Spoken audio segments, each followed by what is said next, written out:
Our area is booming, and our ongoing Boomtown series is highlighting how rapid growth is transforming our region right before our eyes. In Coeur d'Alene, a 114-year-old home was almost destroyed in the name of progress. But as photojournalist Dave Summers shows us, sometimes you need to look back to move forward.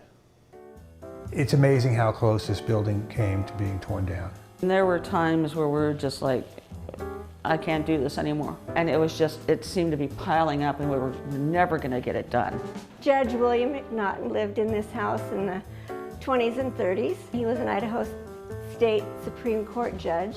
Cindy and I first found out about this house in the spring of 2019. This is a more than 100-year-old home. The county owns this, but the county says this home needs to go away. We both were familiar with this house just from the exterior and felt that it was a beautiful house and that was a pity. The county had a deadline.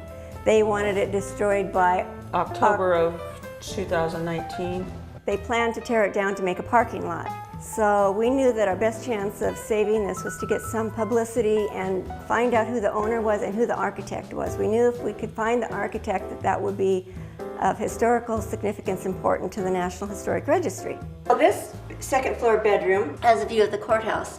So when Judge McNaughton was here, from his office across Garden Street, he could look at his house and see what his children were doing over here. And there's a story that one time they set fire to the curtains. One of the things that has made this house so historically unique is that everything in here is original. Everything is 114 years old. I think we accepted it as a challenge that when we were told there's no history to that house, it's just an old house, that we were out to prove them wrong. Yeah, I mean, we'd be on the phone till 2 and 3 in the morning saying, you know, I found this, did you find this, and can you find another piece of this puzzle? I mean, just finding the architect was purely by accident.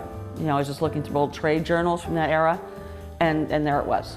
Boyd Hamilton and George Keith. This was a major step because this was an uphill battle, and I give these ladies all the credit in the world for the amount of effort that they put in to make this happen. Literally thousands of hours and well over a year to actually get the house designated. Preserving our history is very important because to know who we are today, we need to know how we got here. And a lot of people are only concerned with progress without any thought to where we came from or how we got here or what was involved in our roots. And the architecture tells history as well as the personal stories of the families that lived here.